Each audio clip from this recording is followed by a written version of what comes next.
क्या आपने स्वर्गीय माता के बारे में सुना है? बाइबल की पहली पुस्तक उत्पत्ति में रहस्यपूर्ण शब्द है।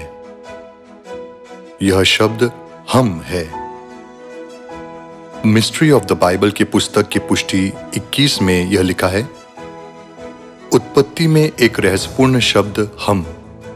उन्होंने कहा, हम मनुष्य को अपने स्वरूप के अनुसार अपनी समानता में बनाए। यह कथन बाइबल के व्याख्याकारों के लिए एक पहेली बनकर आया है। रहस्यमय हिस्सा यह आयत है, उत्पत्ति अध्याय 1 आयत 26।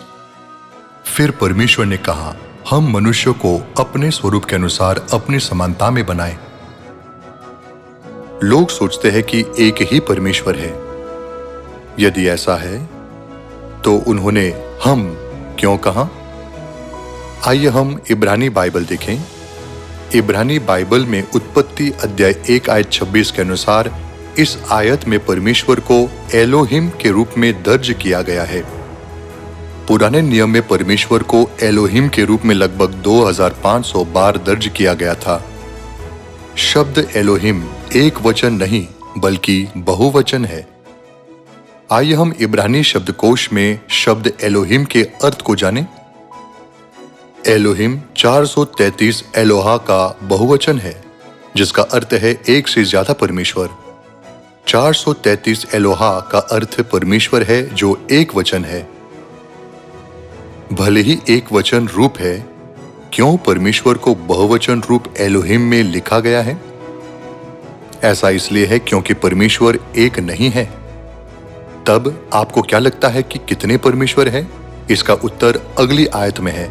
उत्पत्ति अध्याय 1 आयत 27 में यह लिखा है, तब परमेश्वर ने मनुष्य को अपने स्वरूप के अनुसार उत्पन्न किया। अपने ही स्वरूप के अनुसार परमेश्वर ने उसको उत्पन्न किया, नर और नारी करके उसने मनुष्य की सृष्टि की। नर और नारी को परमेश्वर के स्वरूप के अनुसार सृजा गया है। इसका अर्थ यह है कि एक नर स्वरूप का परमेश्वर है और एक नारी स्वरूप की परमेश्वर है। नर स्वरूप के परमेश्वर को क्या कहा जाता है? मत्ती अध्याय 6 आयत 9 में यह लिखा है, अतः तुम इस रीति से प्रार्थना किया करो, है हमारे पिता तू जो स्वर्ग में है।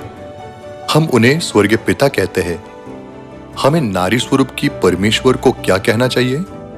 गलातियों अध्याय 4 आयत 26 में यह लिखा है, पर ऊपर की यरूशलेम स्वतंत्र है और वह हमारी माता है। हमें उन्हें स्वर्गीय माता कहना चाहिए। इस तरह दो परमेश्वर है, स्वर्गीय पिता और स्वर्गीय माता। प्रकाशित वाक्य अध्याय 22 आयत 17 में यह लिखा है, आत्मा और दुल्हन दोनों कहती है आ, जो कोई चाहे वह जीवन का जल सेंत में ले। आत्मा जो स्वर्गीय पिता है और दुल्हन जो स्वर्गीय माता है, हमें जीवन का जल अर्थात अनंत जीवन देते हैं। इसलिए हम न केवल स्वर्गीय पिता बल्कि स्वर्गीय माता पर भी विश्वास करके उद्धार प्राप्त कर सकते हैं, जिनके बारे में बाइबल गवाही देती है।